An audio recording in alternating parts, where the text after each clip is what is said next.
Good evening my dear student. आज जो हम बात करेंगे कार्बोक्सिलिक एसिड के बारे में बात करेंगे। और कार्बोक्सिलिक एसिड जो है इसका पार्ट 1 पार्ट 2 के बारे में मैंने आपको बताया। आज जो अपन बात करने जा रहे हैं पार्ट 3 के बारे में मैं आपसे बात करूंगा। पार्ट 2 में मैंने आपको बॉइलिंग पॉइंट बता दिया था और मेल्टिंग पॉइंट जो है उसके बारे में मुझे डिस्कस करना है। तो देखते हैं मेल्टिंग पॉइंट। तो मेल्टिंग पॉइंट की बात करते हैं। मेल्टिंग पॉइंट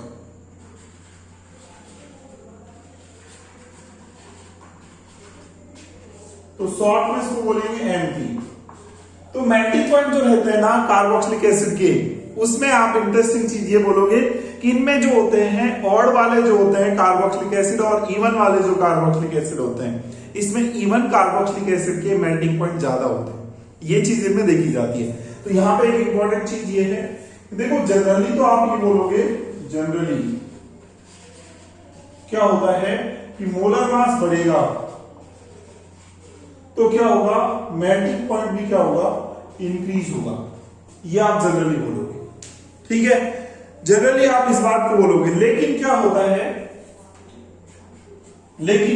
इंटरेस्टिंग चीज ये है कि मेल्टिंग पॉइंट जो होता है ऑड कार्बोक्सिलिक एसिड और इवन कार्बोक्सिलिक एसिड में, इवन वाले जो कार्बोक्सिलिक एसिड है उनका ज्यादा होता है, ठीक है। तो अपन बोलेंगे कि ऑड कार्बोक्सिलिक एसिड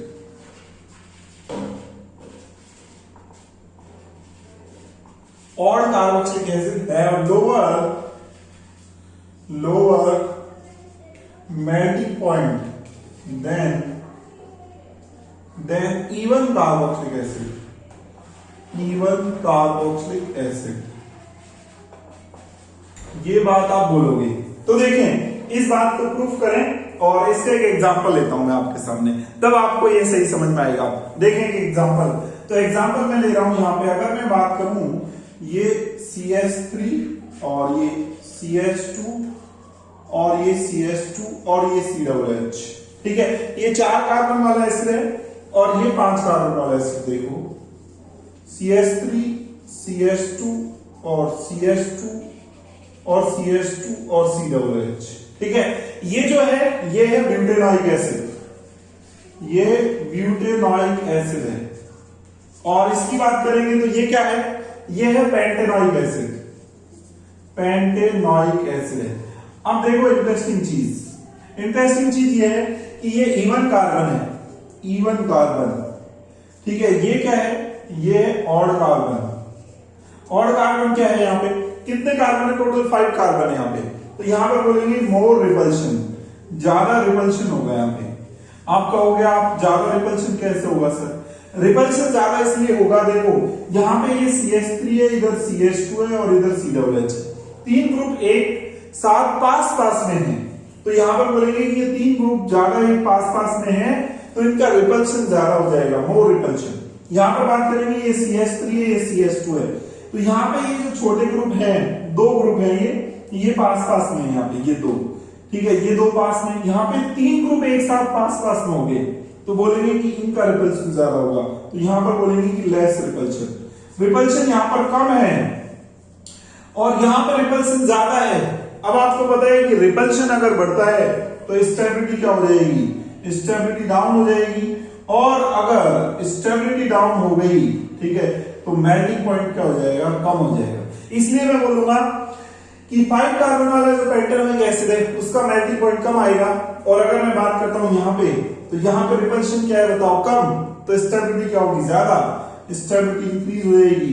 और स्टेबिलिटी अगर इंक्रीज हो गई तो मेल्टिंग पॉइंट क्या हो जाएगा, इंक्रीज हो जाएगा, ठीक है। तो अपन ये बोलेंगे कि यहां पर मेल्टिंग पॉइंट जो होगा वो किसका ज्यादा आएगा, मेल्टिंग पॉइंट यहां पर इसका ज्यादा है, ठीक है। चलो एक आपने ये चीज देखी। अगर मैं आपसे ये पूछता, सपोज यहां पर मैं पूछता कि CH3 और COOH है, ठीक है, और एक चलो यहां पर मैं बात कर लेता कि CH3 और CH2 और CH2 और CH2 और COOH, ठीक है। एक ये 2 एसिड है, यहां पर 2 कार्बन है, यहां पर कितने, यहां पर 5 कार्बन है। आप कहोगे कि सर 5 कार्बन है तो 5 कार्बन है तो ऑड है। और यहां पर बात करेंगे तो यहां पर आप बोलोगे कि सर इवन है, इवन। तो ऑड और इवन में आपने बोला था सर कि ऑड वाले जो कार्बोक्सिलिक एसिड है उनका मेल्टिंग पॉइंट कम होता है इवन के कंपैरिजन में, तो इसका मतलब इसका कम होना चाहिए और इसका ज्यादा होना चाहिए। अरे भाई क्या कर रहे हो आप? आपको ये बोला कि जनरली क्या होता है, मोलर मास इंक्रीज होगा, ठीक है, तो मोलर मास इंक्रीज होने पर मेल्टिंग पॉइंट बढ़ेगा, ठीक है। अब देखो यहां पर डिफरेंस बहुत ज्यादा हो गया, जब एक कार्बन का डिफरेंस होगा तो आप ये बोलोगे कि सर इवन वाले का ज्यादा होगा ऑड के कंपेयर में, लेकिन यहाँ तो कार्बन का डिफरेंस ही बहुत ज्यादा है, यहाँ तो 2 कार्बन है या 5 कार्बन है, डिफरेंस बहुत ज्यादा है, तो इस केस में ज्यादा मोलर मास वाले का मेल्टिंग पॉइंट ज्यादा होगा, ये अपन बोलेंगे ऑर्डर ऑफ मेल्टिंग पॉइंट, ठीक है, ये बोलेंगे। चलो अब मैंने आपको बता दिया क्या मेल्टिंग पॉइंट के बारे में आपसे डिस्कस किया, ठीक है। अब मैं दूसरा इंपॉर्टेंट चीज बता रहा हूं आपको, दूसरा सॉल्युबिलिटी, ठीक है। सॉल्युबिलिटी देखते हैं, तो सॉल्युबिलिटी में मैं छोटी सी बात करूंगा आपसे, ज्यादा कुछ नहीं। देखो सॉल्युबिलिटी के बारे में बात करेंगे तो जनरली इनकी सॉल्युबिलिटी जो रहेगी ऑर्गेनिक सॉल्वेंट में ये सॉल्युबल होंगे, ऑर्गेनिक सॉल्वेंट में, ठीक है। ऑर्गेनिक सॉल्वेंट में कौन आते हैं? ऑर्गेनिक सॉल्वेंट में आते हैं जैसे एथेनॉल, ठीक है, और कौन आता है एथेनॉल के अलावा? एथेनॉल के अलावा क्लोरोफॉर्म, बेंजीन, ईथर, एल्केन, ये सब क्या है? ऑर्गेनिक सॉल्वेंट है। तो सॉल्युबिलिटी के बारे में सुनना, इंपॉर्टेंट चीज, सॉल्युबिलिटी। सॉल्युबिलिटी के बारे में क्या बोलेंगे जी? सॉल्युबिलिटी के बारे में बोलेंगे कि जैसे जैसे कार्बन की चेन बनेगी, बढ़ती जाएगी, लॉन्ग चेन होती जाएगी, chain of carbon chain, sorry chain, carbon chain जैसे इंक्रीज होगी किसमें? कार्बोक्सिलिक एसिड में, तो क्या बोलेंगे? तो क्या बोलेंगे? सॉल्युबिलिटी क्या हो जाएगी? कम हो जाएगी, सॉल्युबिलिटी कम होगी। सॉल्युबिलिटी क्यों कम होगी? सॉल्युबिलिटी क्यों कम हो जाएगी? सॉल्युबिलिटी डाउन हो जाएगी, ठीक है। सॉल्युबिलिटी इसलिए कम होगी क्योंकि यहां पर कार्बन की चेन बढ़ती है, तो उससे क्या होता है? नॉन पोलर पार्ट जो होगा, नॉन पोलर पार्ट जो है वो इंक्रीज हो रहा है, ठीक है। सॉल्युबिलिटी लेकिन किसमें है? ये वाटर में, और वाटर में सॉल्युबिलिटी को चेक कर रहे हैं, तो जैसे जैसे कार्बन की चेन बढ़ेगी तो नॉन पोलर पार्ट जो होता जाएगा वो बढ़ता जाएगा, और अगर नॉन पोलर पार्ट बढ़ता जाएगा, कार्बन एक नॉन पोलर है, अगर ये कार्बन चेन बढ़ेगी तो कार्बन भी बढ़ेंगे, तो नॉन पोलर पार्ट बढ़ेगा, और नॉन पोलर पार्ट बढ़ेगा तो सॉल्युबिलिटी क्या हो जाएगी? डाउन हो जाएगी, ठीक है। इसलिए सॉल्युबिलिटी का डाउन होगी, क्योंकि वाटर सॉल्वेंट जो है ये कैसा है? पोलर है, ये पोलर, और पोलर जो होगा उसमें अगर नॉन पोलर पार्ट बढ़ता जाएगा तो सॉल्युबिलिटी भी क्या हो जाएगी? डिक्रीज होती जाएगी। अच्छा ये आपने देखा, सुनो आप देखो, इसलिए मैं बोलूंगा कि 5 कार्बन तक के जो होते हैं कार्बोक्सिलिक एसिड, 5 कार्बन तक के कार्बोक्सिलिक एसिड, ठीक है, मैं बोलूंगा till 5 carbon carboxylic acid, 5 carbon तक के जो कार्बोक्सिलिक एसिड है वो क्या होते हैं? वो सॉल्युबल होते हैं, आर सॉल्युबल, ये सॉल्युबल है, ठीक है, किसमें? इन वाटर, वाटर में, ठीक है। लेकिन इसके बाद आगे जाओगे आप तो क्या होंगे? एंड अबव C5, C5 से ज्यादा कार्बोक्सिलिक एसिड वाले जो होंगे, ठीक है, वो जो होंगे वो क्या होंगे? उनको बोलेंगे इनसॉल्युबल होंगे, वो इनसॉल्युबल इन वाटर, वाटर में वो इनसॉल्युबल होंगे, ठीक है। अब सुनना एक इंपॉर्टेंट चीज, वाटर में बात ये कर ली तो अपन बोलेंगे कि दे आर सॉल्युबल, ये सॉल्युबल होते हैं, किसमें सॉल्युबल होते हैं जी? ये सॉल्युबल होते हैं किसमें? In organic solvent, organic solvent में सॉल्युबल होते हैं। अब ऑर्गेनिक सॉल्वेंट कौन होते हैं जी? ऑर्गेनिक सॉल्वेंट होते हैं लाइक C2H5OH, ठीक है, ऑर्गेनिक सॉल्वेंट है, ठीक है। एल्केन ऑर्गेनिक सॉल्वेंट है, CCl4 और भी बहुत सारे होंगे, ये ऑर्गेनिक सॉल्वेंट है, इसमें ये सॉल्युबल होते हैं। तो कुछ प्रॉपर्टी मैंने सॉलिडिटी की आपको बताई, ठीक है। ये सारी फिजिकल प्रॉपर्टीज थी। अब नेक्स्ट जो बात करूंगा मैं आपसे, वो बात करूंगा केमिकल प्रॉपर्टीज। बहुत इंपॉर्टेंट है केमिकल प्रॉपर्टीज। बात करते हैं केमिकल प्रॉपर्टीज के बारे में। चलो देखते हैं केमिकल प्रॉपर्टीज। तो केमिकल प्रॉपर्टीज जो होती है उसमें मैं आपको इंटरेस्टिंग चीज ये बताऊं, देखो जरा ध्यान से। केमिकल प्रॉपर्टीज जो होती हैं वो कई सारे रिएक्शंस, कई सारे जो चीजें हैं उनकी वजह से हो सकती है। इनकी देखो किस किस की वजह से इनमें केमिकल रिएक्शंस होंगी, ठीक है। तो वो देखें अपन केमिकल प्रॉपर्टीज। केमिकल प्रॉपर्टीज में केमिकल रिएक्शंस आएंगी, ठीक है। और केमिकल प्रॉपर्टीज में केमिकल रिएक्शंस आएंगे तो देखो यहां पे RC डबल बॉन्ड O और ये OH, ठीक है। यहां पर ये जो OH है, ये OH ग्रुप, तो ये वाला बॉन्ड अगर ब्रेक होता है तो उसकी वजह से क्या क्या हो सकता है आपको पता है। अगर ये बॉन्ड ब्रेक होगा तो हाइड्रोजन यहां से निकलेगा, और हाइड्रोजन यहां से निकलेगा तो ये क्या बनेगा, ये एक एसिड बनेगा। तो यहां पर बोलेंगे chemical reaction, chemical reaction due to breaking of OH bond. OH bond को क्या कर रहे हैं अपन, ब्रेक कर रहे हैं, ठीक है। ये OH बॉन्ड, इसको ब्रेक करेंगे तो फिर क्या होगा, यहां पर क्या होगा बताओ, यहां पर होगा एसिडिटी क्रिएट होगी, एसिडिटी होगी इसकी वजह से, ठीक है। OH बॉन्ड को जब ब्रेक करोगे आप तो यहां से H निकलेगा तो ये H+ रिलीज करेगा, और जो H+ रिलीज करता है वो एसिड होता है, तो उसकी वजह से एसिडिटी होगी। तो यहां पर एक इंपॉर्टेंट चीज ये है, एसिडिटी होती है इनकी वजह से। किसकी वजह से, OH बॉन्ड ब्रेक होने की वजह से। अब सुनो जरा, एसिडिटी का प्रूफ कैसे किया जाए, पता कैसे किया जाए, ठीक है। तो अपन बोलेंगे कि कार्बोक्सिलिक एसिड जो होते हैं, कार्बोक्सिलिक एसिड ये जो होते हैं are acidic in nature because क्यों है ये acidic, because they react with base, ये बेस के साथ रिएक्ट करते हैं, ठीक है। और बेस के साथ रिएक्ट करेंगे तो सुनना यहां पे इंपॉर्टेंट चीज देखो, ये RCOOH इसकी Na के साथ रिएक्शन करवाएंगे, RCOOH इसकी NaOH के साथ रिएक्शन करवाएंगे, RCOOH इसकी रिएक्शन NaSCO3 के साथ करवाएंगे, ठीक है।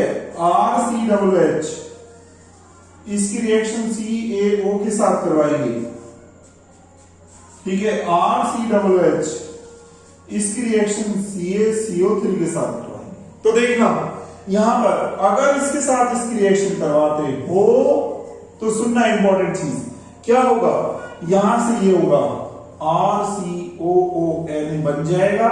चलो ये 2 ले लो, ये 2 ले लो, तो ये 2 बन जाएगा, और यहां से 2 हाइड्रोजन निकल जाएंगे, प्लस H2 रिलीज हो जाएगी।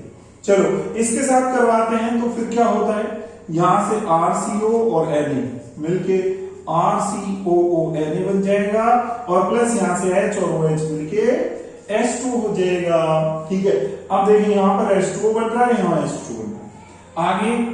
आगे क्या होगा, ये और ये मिलके क्या बना देगा, RCOONA प्लस एक H 2H और एक ऑक्सीजन ले लो H2O और प्लस CO2, ठीक है। यहां से CO2 गैस रिलीज होगी, ठीक है। एक इंपॉर्टेंट चीज, ये टेस्ट है, this is test of carboxylic acid. Carboxylic acid का टेस्ट है ये। कार्बोक्सिलिक एसिड की रिएक्शन अगर आप इससे करवाते हो सोडियम बाइकार्बोनेट से, और अगर CO2 गैस रिलीज होती है तो आप बोलोगे कि आपको कोई अननोन सब्सटेंस पकड़ा दे और बोले कि कार्बोक्सिलिक एसिड है या नहीं, तो सोडियम बाइकार्बोनेट से रिएक्शन करवा देना, और CO2 गैस अगर रिलीज होती है, ये इफरवेसेंस के साथ निकलती है, तो आप बोल दोगे कि सर यहां पे ये जो अननोन सब्सटेंस आपने दिया वो कार्बोक्सिलिक एसिड है। चलिए इंपॉर्टेंट चीज इसके साथ लिंक करते हैं, तो तो फिर क्या होता है, यहां से ये ले लो, ठीक है, यहां से 2 लो और यहां से क्या बनेगा RCOO का होल ट्वाइस और Ca, ठीक है, ये 2 लिए अपन, 2 हाइड्रोजन और 1 ऑक्सीजन बच गई तो प्लस H2, ठीक है। इसको क्या बोलेंगे, इसको क्या बोलेंगे, इसको बोलेंगे calcium salt of carboxylic acid, इसको बोलेंगे sodium salt of carboxylic acid. इसकी स्ट्रक्चर कैसे होती है देखो जरा, इसकी स्ट्रक्चर ऐसे होती है, बहुत इंपॉर्टेंट चीज है ये चीज। यहां से अगर आप इसको आगे रिएक्ट करवाते हो, देखो यहां से आगे अगर इसको आप हीट करते हो, ये बन गया आपका, इसको हीट करते हो तो सुनना बड़ी मस्त चीज बनती है। यहां से क्या करोगे, यहां से आप इस पूरे के पूरे CaCO3 को बाहर निकाल दो। अगर इसको बाहर आपने कर दिया तो सुनना क्या बनेगा, यहां से बच जाएगा RC डबल बॉन्ड O और R, बताओ ये बचेगा और CaCO3 पूरा का पूरा बाहर हो जाएगा, ठीक है। ये क्या बन गया, कीटोन। कीटोन की प्रिपरेशन में काम आता है ये, और इसको बोलते हैं ड्राई डिस्टिलेशन। ये कार्बोक्सिलिक एसिड का ड्राई डिस्टिलेशन कर रहे हो आप, ये ड्राई डिस्टिलेशन है जी, ये ड्राई डिस्टिलेशन है, ठीक है, ड्राई डिस्टिलेशन है ये। चले अच्छा, और अगर मान लो इसके साथ इस रिएक्शन करवाओगे तो फिर क्या होगा, तो वही जो मंजूर है इस कार्बोक्सिलिक एसिड को होगा। क्या मंजूर है इस कार्बोक्सिलिक एसिड को, इसको मंजूर है कि मैं इसके साथ जुड़ जाऊं, ठीक है, तो जुड़ जाऊं तो यहां से क्या करेंगे, यहां से लेंगे ये और यहां से लेंगे ये, तो यहां से ये लोगे तो बनेगा क्या RCO का होल ट्वाइस, ठीक है, और एक Ca, तो ये Ca और प्लस क्या बनेगा, प्लस जो बनेगा 2 हाइड्रोजन है और CO3 है तो प्लस H2O और प्लस में क्या बनेगा CO2। इस तरीके से क्या बन जाएगा, यही calcium salt of carboxylic acid बन गया। क्या बन गया जी, calcium salt of carboxylic acid, ये बन गया कार्बोक्सिलिक एसिड बन गया। आप देखें जी, ये बन गया, इसको हीट करते हैं तो आपको पता है हीटिंग ऐसे होती है इसकी, ठीक है। तो एसिडिटी मैंने आपको बताई, और सुनना कार्बोक्सिलिक एसिड की एसिडिटी के बारे में, और सुनना कि और क्या कर सकते हैं कि जब ये H+ रिलीज करता है तो इसका कॉन्जुगेट बेस बनेगा, कॉन्जुगेट बेस वो कैसा बनेगा, क्या होगा, देखो आपको मैं बता दूं एसिडिटी से रिलेटेड फंडा, आप जो है इन चीजों को याद रखना हमेशा। क्या, देखो एसिडिटी का इंपॉर्टेंट कॉन्सेप्ट जो है आप अपने माइंड में रखोगे और उसी चीज से आप जो है हमेशा जो है कई सारे क्वेश्चन जो है वो सॉल्व कर लोगे। देखो एसिडिटी जो होता है इससे रिलेटेड आपको क्या क्या याद रखनी है, देखो ये डायरेक्टली प्रोपोर्शनल होता है किसके, H+ की कॉन्सेंट्रेशन जितनी ज्यादा होगी तो एसिडिटी इतनी ज्यादा होगी, ठीक है। pH जितनी ज्यादा होगी तो एसिडिटी उतनी कम होगी, ठीक है, ये बात याद रखोगे। और क्या याद रखोगे, अगर pH ज्यादा हुई तो POH क्या होगी, POH, ठीक है। देखो H+ ज्यादा होगी तो एसिडिटी ज्यादा होगी और OH नेगेटिव ज्यादा होंगे तो एसिडिटी कम हो जाएगी, उल्टे बोलेंगे, और तो फिर POH डायरेक्टली प्रोपोर्शनल हो जाएगी, ठीक है।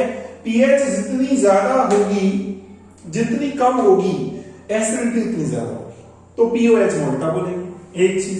और क्या बोलेंगे, और सुनो एक डिसोसिएशन कांस्टेंट होता है Ka, जिसको बोलते हैं एसिड डिसोसिएशन कांस्टेंट ये, और अगर मैं इसका pK ले लेता हूं तो pK जो होता है उसके केस में एसिडिटी क्या आ जाएगी, अगर ये कम हुआ तो एसिडिटी ज्यादा होगी, ये ज्यादा हुआ तो ये क्या हो जाएगी, ज्यादा हो जाती है, ठीक है। और भाई ये एसिड डिसोसिएशन कांस्टेंट है यार, सीधी सी बात है, एसिड जितना ज्यादा टूटेगा तो एसिड डिसोसिएशन कांस्टेंट ज्यादा होगा, और ज्यादा टूटेगा तो ज्यादा H+ रिलीज करेगा, और ज्यादा H+ रिलीज करेगा तो बोलेंगे कि उस केस में एसिडिटी ज्यादा होगी, ठीक है।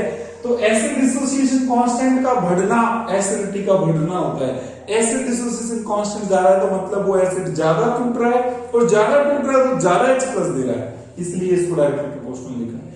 तो पीके के इनवर्सली प्रोपोर्शनल अपने आप ही हो जाएगा, क्योंकि आपको पता है चीजें, इंपॉर्टेंट चीजें, ये फॉर्मूले हैं जो काम में आते हैं, ठीक है, ये लिखते हो। देखो एक तो आप लिखते हो पीएच ये, और पीओएच क्या लिखते हो, नेगेटिव लॉग और ओएच नेगेटिव, ठीक है। पीके क्या लिखते हो, पीके इज इक्वल टू क्या लिखते हो, नेगेटिव लॉग और के, ठीक है। चलिए अब आगे चले, आगे देखें। जब बताओ के एसिड डिसोसिएशन कांस्टेंट है तो अपन एक दूसरा काम में लेते हैं, इसका उल्टा जी, के बी, ठीक है, के बी काम में लेते हैं तो के बी के इनवर्सली प्रोपोर्शनल हो जाएगा, क्योंकि ये बेस के लिए होता है। तो ये तो यहाँ तो एसिड की बात चल रही है, तो ये उल्टा हो जाएगा, ठीक है। और फिर पी के बी क्या हो जाएगा, डायरेक्टली प्रोपोर्शनल, ठीक है। ये इंपॉर्टेंट चीज और सुनना, और मैं बताता हूं आपको, डायरेक्टली प्रोपोर्शनल होता है क्या, माइनस साइड इफेक्ट के, ठीक है। और डायरेक्टली प्रोपोर्शनल होती है क्या, ईडब्ल्यूजी, जितने ज्यादा इलेक्ट्रॉन विड्रॉइंग ग्रुप होंगे तो एसिडिटी उतनी ज्यादा होगी। और इनवर्सली प्रोपोर्शनल होगी किसके, ईआरजी, इलेक्ट्रॉन रिलीजिंग ग्रुप। ज्यादा इलेक्ट्रॉन रिलीजिंग ग्रुप लगाओगे, इलेक्ट्रॉन रिलीजिंग ग्रुप, ठीक है, इलेक्ट्रॉन डोनेटिंग ग्रुप लगाओगे तो एसिडिटी क्या होगी, उतनी कम होगी, ठीक है। एक इंपॉर्टेंट चीज, और दूसरी इंपॉर्टेंट चीज कि जितने ज्यादा इलेक्ट्रॉन विड्रॉइंग ग्रुप, मैं आपको बताऊंगा अभी इसको कि इलेक्ट्रॉन विड्रॉइंग ग्रुप से कैसे एसिडिटी इंक्रीज हो जाती है। ये आपको क्लियर कट बता रहा है कि ये बढ़ेंगे तो ये बढ़ जाएगी, ये बढ़ेगा तो क्या हो जाएगी, कम हो जाएगी, ठीक है। और एक इंपॉर्टेंट चीज ये है कि डायरेक्टली प्रोपोर्शनल होती है प्लस माइनस आई के और प्लस आई के इनवर्सली प्रोपोर्शनल, ठीक है। डायरेक्टली प्रोपोर्शनल होती है माइनस एच के, इनवर्सली प्रोपोर्शनल होती है प्लस एच के, डायरेक्टली प्रोपोर्शनल होती है किसके, माइनस एम के, ठीक है। और इनवर्सली प्रोपोर्शनल होती है किसके, प्लस एम के, ठीक है। ये सारे फंडे आपको जो है एसिडिटी से रिलेटेड याद रखने, ठीक है। और एसिडिटी से रिलेटेड आप ये याद रखोगे तो आप जो है कई सारे क्वेश्चंस जो है एसिडिटी से रिलेटेड वो आप इजीली कर सकते हो, ठीक है। चलिए अब मैं कुछ आपको बताता हूं कि एक देखो, अगर मान लो आपको ये बोला कि ये है CH3, ठीक है। मैं दो बात कर रहा हूं आपसे, दो तरह के ग्रुप रख रहा हूं आपके सामने। एक तो मैं यहां पर रख रहा हूं CH3C डबल बॉन्ड O और ये OH, ठीक है। ये कौन सा ग्रुप है, ये है इलेक्ट्रॉन रिलीजिंग ग्रुप, ये इलेक्ट्रॉन रिलीज करेगा, इलेक्ट्रॉन देगा, ठीक है। और मैं एक बात कर रहा हूं आपसे, ये NO2, ठीक है, और C डबल बॉन्ड O और ये OH, ठीक है, ये है। अब देखते हैं यहां से बात को समझना। ये वाला जो ग्रुप है वो है इलेक्ट्रॉन विड्रॉइंग ग्रुप, ये इलेक्ट्रॉन विड्रॉ करेगा, ठीक है। और ये वाला इलेक्ट्रॉन जो है वो क्या करेगा, रिलीज करेगा। विड्रॉ करता है तो इसका मतलब खींचेगा, ये इलेक्ट्रॉन यहां से खींचेगा, बताओ। और यहां से ये क्या करेगा, ये इलेक्ट्रॉन देगा, ठीक है। मैं आपको एक ऑर्डर बता देता हूं, ऑर्डर ऑफ ये काम आएगा आपके EWG, इलेक्ट्रॉन विड्रॉइंग ग्रुप है, उनका ऑर्डर देखते हैं, कौन अच्छा इलेक्ट्रॉन विड्रॉइंग ग्रुप बन सकता है, कौन बुरा। तो देखें पीएच जो होता है वो वीक होता है, आई नेगेटिव, आई जो होता है उससे अच्छा होता है, और बीआर जो होता है वो और अच्छा होता है, ठीक है। और आई बीआर और फिर उसके बाद सीएल और अच्छा, ठीक है, एफ और अच्छा, ठीक है। और इसके बाद जो होते हैं वो आ जाते हैं आपके आर यहां से मैं रख देता हूं RCH, इलेक्ट्रॉन विड्रॉइंग ग्रुप की बात कर रहे हैं तो RCHO रख लेते हैं, चलो RCHO, ठीक है। ये भी इलेक्ट्रॉन विड्रॉ करता है, खींचता है रेजोनेंस के थ्रू। और एक SO3H, ये भी इलेक्ट्रॉन खींचता है, ठीक है। और जो अपन रखेंगे एक CN रख देते हैं, ठीक है, ये भी इलेक्ट्रॉन विड्रॉ करेगा। और इसके बाद जो होता है NO2, और NO2 से भी ऊपर होता है CF3, ठीक है। और इससे भी ऊपर चलते हैं तो आप बोल सकते हो कि NH3+, ठीक है, NR3+, ठीक है।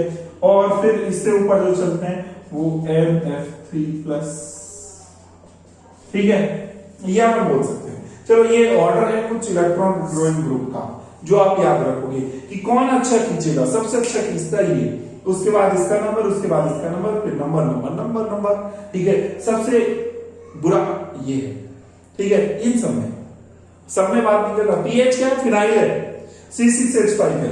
चलो आप देखें, आप थोड़ा कॉमन सेंस लगाओ कि यार एसिडिटी की बात चलेगी तो आपको पता है कि हाइड्रोजन निकालना पड़ेगा यहां से, इस हाइड्रोजन को आप निकालोगे, यहां से इस हाइड्रोजन को निकालोगे। आप ये सोचो कि यहां से हाइड्रोजन इजी निकलेगा या यहां से हाइड्रोजन निकलेगा। हाइड्रोजन तो चलो निकलेगा इजी, बात ये है कि जल्दी किसमें से निकलेगा, जल्दी यहां से जल्दी निकलेगा या यहां से, मतलब ये बॉन्ड जल्दी ब्रेक होगा या ये बॉन्ड जल्दी ब्रेक होगा। तो उसके लिए कॉन्सेप्ट समझना, देखो यहां पे ऑक्सीजन पे लॉन पेयर है, यहां पे भी लॉन पेयर है, यहां पे भी लॉन पेयर है, यहां पे भी लॉन पेयर है, ठीक है। एसिडिटी में H प्लस का रिलीज देखा जाता है, कितना जल्दी कौन H प्लस रिलीज कर सकता है, ठीक है, कितना इजीनेस H प्लस रिलीज करने में हो रही है। चलिए तो देखिए यहाँ पे भी लॉन पेयर है, यहाँ पे भी लॉन पेयर है। चलो यहाँ पे CH3 इलेक्ट्रॉन डोनेट करेगा, इलेक्ट्रॉन जैसे डोनेट करेगा तो ऑक्सीजन पे इलेक्ट्रॉन डेंसिटी राइज हो जाएगी, ठीक है। और यहाँ पर NO2 इलेक्ट्रॉन खींचेगा तो इसके भी इलेक्ट्रॉन खींचेंगे, NO2 खींच रहा है भाई, NO2 इलेक्ट्रॉन जो है खींच रहा है, खींचने से ऑक्सीजन पे इलेक्ट्रॉन डेंसिटी कम हो जाएगी, तो यहाँ पे इलेक्ट्रॉन डेंसिटी कम होगी। और जैसे ही ऑक्सीजन पे इलेक्ट्रॉन डेंसिटी कम होगी तो वो क्या करेगा, इस बॉन्ड को जल्दी तोड़ेगा फटाफट, और इस बॉन्ड को जल्दी तोड़ेगा, क्यों, क्योंकि ऑक्सीजन हाई इलेक्ट्रोनेगेटिव एटम है, इतनी देर रह ही नहीं सकता, फटाफट इस बॉन्ड को क्या करेगा, तोड़ेगा, और तोड़ते ही क्या होगा, यहां पर H जल्दी रिलीज हो जाएगा, ठीक है। इस बॉन्ड को जितना जल्दी ये तोड़ेगा तो H ज्यादा रिलीज होगा, मोर H प्लस रिलीज होगा, यहाँ पे ज्यादा H प्लस रिलीज होंगे, ठीक है, और क्या होंगे, जल्दी भी रिलीज होंगे, ठीक है।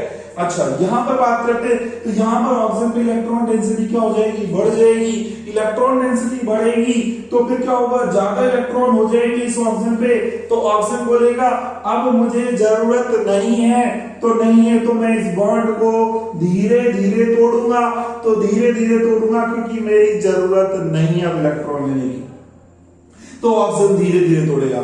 ऑक्सीजन अगर धीरे धीरे तोड़ेगा तो हाइड्रोजन कम कम कम कम कम रिलीज होगा, हाइड्रोजन कम रिलीज होगा तो बोलेंगे कि लेस H प्लस रिलीज हो रहा है। अगर कम H प्लस रिलीज होगा, कम H प्लस मुक्त होगा तो बोलेंगे कि ये लेस एसिडिक हो जाएगा, ठीक है। ये आप कॉन्सेप्ट से याद रखोगे, लेस एसिडिक, ठीक है।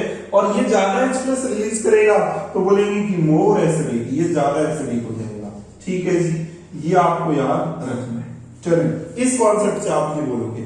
अब मैं कुछ आपके सामने रख रहा हूं, कुछ एग्जांपल, कुछ बेस्ट एग्जांपल, अच्छे एग्जांपल, ठीक है, और आपको बताना है कि सर कौन ज्यादा एसिडिक है, कौन मोर एसिडिक है, कौन लेस एसिडिक है, उसका कैसे पता करेंगे। तो देखते हैं, चलो ठीक है। कई सारे कॉन्सेप्ट मैंने आपको एक साथ मर्ज किए इसमें, ठीक है। आई होप आपको समझ में आए होंगे सारे, और इनसे रिलेटेड कुछ क्वेश्चंस लेते हैं। चलो आपको मैं कुछ एक क्वेश्चन देता हूं और आप ट्राई करो कि इसमें एसिडिक ऑर्डर क्या होगा, कौन ज्यादा एसिडिक होगा, कौन कम एसिडिक होगा। तो देखते हैं, देखिए जरा एक क्वेश्चन ये है, जैसे आपको ये बोला कि साहब ये है, एक तो आपके सामने ये कंपाउंड है, ठीक है, एक ये कंपाउंड है, और यहां पर जो है एक लगा रखा है, चलो OH, ठीक है, और यहाँ पे OCH3 लगा रखा है, और यहाँ पे कुछ नहीं लगा रखा, सिर्फ OH है, और यहाँ पर लगा दिया G, यहाँ पर NO2 लगा दिया G, ठीक है, और यहाँ पर जो है वो F लगा दिया जी, F, ठीक है। और आपसे पूछेगा find acidic strength, acidic strength का ऑर्डर बताना है, find acidic strength, acidic strength का ऑर्डर बताना है एक चीज, और आपसे पूछ सकता है pKa ऑर्डर पूछ सकता है, Ka ऑर्डर पूछ सकता है। तो सुनना कैसे इसको सॉल्व करेंगे। तो देखें एसिडिक स्ट्रेंथ, एसिडिक स्ट्रेंथ में अभी बताया मैंने, यहां पर NO2 जो होता है इसका कौन सा इफेक्ट लगता है, ये इलेक्ट्रॉन खींचता है, EWG है, ठीक है, EWG इलेक्ट्रॉन खींचेगा G, ठीक है। ये क्या है जी, ERG इलेक्ट्रॉन, सॉरी ये भी इलेक्ट्रॉन खींचता है। और आपको एक चीज पता होनी चाहिए, इसके दो इफेक्ट चलते हैं, एक माइनस आई इफेक्ट चलेगा और एक प्लस आर, ठीक है। यहां पर नेगेटिव इंडक्टिव इफेक्ट चलेगा और पॉजिटिव रेजोनेंस इफेक्ट चलता है, मतलब सिग्मा बॉन्ड के थ्रू ये इलेक्ट्रॉन खींचता है। अगर सिग्मा बॉन्ड के थ्रू इलेक्ट्रॉन खींचता है तो माइनस साइन इफेक्ट होता है, और अगर अपनी लॉन पेयर जो है ऐसे रिंग को देता है तो उस केस में ऐसे रिंग में डबल बॉन्ड सिंगल बॉन्ड होंगे, तो उस केस में कौन सा इफेक्ट चलता है, इसका प्लस आर इफेक्ट होता है। ठीक है, तो प्लस आर इफेक्ट किस वजह से होगा, और सिग्मा बॉन्ड के थ्रू जो होगा वो माइनस आई इफेक्ट होगा। दोनों इफेक्ट ऑपरेट होते हैं, लेकिन बड़ा कौन सा होता है, माइनस आई इफेक्ट बड़ा होता है इसमें। ठीक है, NO2 की बात करते हैं, NO2 के दोनों इफेक्ट चलते हैं। NO2 का जो चलेगा जी वो चलेगा माइनस आई भी चलता है और माइनस आर भी चलता है, लेकिन बड़ा कौन सा होता है, बड़ा याद रखोगे इसमें माइनस आर बड़ा होता है। ठीक है, और मैंने आपको एक चीज बताई कि अगर माइनस आर होता है तो एसिडिक स्ट्रेंथ बढ़ जाती है, माइनस आई होता है तब भी एसिडिक स्ट्रेंथ बढ़ जाती है। तो आप बोलोगे कि सर रुको, आप यहाँ पर माइनस आर इफेक्ट है तो ज्यादा एसिडिक स्ट्रेंथ है इसकी, तो बोलेंगे कि थर्ड की सबसे ज्यादा एसिडिक स्ट्रेंथ है। सर आप बोलोगे कि यहाँ पे भी माइनस आई है, लेकिन माइनस आई से बड़ा होता है माइनस आर, तो याद रखोगे कि माइनस आर से बड़ा है माइनस आई, तो माइनस आई से बड़ा है माइनस आर। ठीक है, रेजोनेंस बड़ा होता है इंडक्टिव से, तो इसकी वजह से एसिडिक स्ट्रेंथ ज्यादा होगी, इसकी वजह से एसिडिक स्ट्रेंथ कम होगी। तो इसके बाद जो नंबर आ जाएगा वो फोर्थ का आएगा। और फिर फर्स्ट और सेकंड में बात करेंगे, तो यहाँ पे OCH3 है, OCH3 जो होगा ये ऐसे रिंग को इलेक्ट्रॉन देगा और सिग्मा बॉन्ड के थ्रू इलेक्ट्रॉन खींचेगा। अगर सिग्मा बॉन्ड के थ्रू ऐसे इलेक्ट्रॉन खींच रहा है तो ये माइनस आई इफेक्ट दिखाएगा, और अगर ये लॉन पेयर अपने रिंग को दे रहा है तो उस केस में प्लस आर इफेक्ट दिखाएगा। लेकिन बड़ा कौन सा होता है, इसका प्लस आर इफेक्ट बड़ा होता है। ठीक है, तो प्लस आर इफेक्ट इसका बड़ा होगा, और इसकी बात करेंगे तो ये तो कुछ भी नहीं है, न्यूट्रल है। तो यहाँ पे प्लस आर इफेक्ट अगर हो जाता है तो एसिडिक स्ट्रेंथ कम हो जाएगी एकदम से, तो इसकी एसिडिक स्ट्रेंथ सबसे कम होगी। और इसकी बात करेंगे तो इसकी जो है इससे ज्यादा होगी। ठीक है, तो यहाँ पर बात करेंगे इसलिए होगी क्योंकि यहाँ पर कुछ भी ग्रुप नहीं है, यहाँ पर ये ग्रुप है ना, उल्टा प्लस आर लगा करके इसकी एसिडिक स्ट्रेंथ को कम कर रहा है, तो इसलिए बोलेंगे सेकंड, फिर उसके बाद आएगा फर्स्ट। ठीक है, ये बात आएगी। अब बात करते हैं तो एसिडिक स्ट्रेंथ, और एसिडिक स्ट्रेंथ जो होती है, जो ज्यादा एसिड होगा, एसिड ज्यादा है, ये ज्यादा एसिडिक स्ट्रेंथ है, उसकी Ka भी ज्यादा होगी। तो Ka ऑर्डर आपको यही लिखना है जो एसिडिक स्ट्रेंथ का लिखा है आपने। ठीक है, यही Ka ऑर्डर होगा, लेकिन pK ऑर्डर में क्या बोलोगे, याद रखना मैंने बोला K जितना ज्यादा होगा तो pK उतना कम होगा, तो K का ऑर्डर ये आएगा। तो बताओ pK का ऑर्डर क्या आएगा, pK का ऑर्डर जस्ट अपोजिट हो जाएगा इसका। ठीक है, इसका जस्ट अपोजिट कर देंगे तो ये pK ऑर्डर हो जाएगा। ठीक है, इस तरीके से आपको क्या करना है, अप्रोच करना है क्वेश्चन को। ठीक है, एसिडिटी से रिलेटेड मैंने आपको कुछ कॉन्सेप्ट बताया। ठीक है, नेक्स्ट वीडियो का आप इंतजार कीजिए, पार्ट 4 आपके लिए लाऊंगा, कुछ अच्छी फिर से इंटरेस्टिंग चीजों के लिए बात करूंगा। और अगर आपको ये सारी चीजें पसंद आई, वीडियो अच्छा लगा, तो आप क्यों ना वीडियो को लाइक कीजिए और इसको शेयर कीजिए ज्यादा से ज्यादा अपने फ्रेंड्स में, अपने फ्रेंड सर्किल में ज्यादा से ज्यादा शेयर कीजिए, और चैनल को सब्सक्राइब करना तो ना भूलें। और थैंक यू सो मच।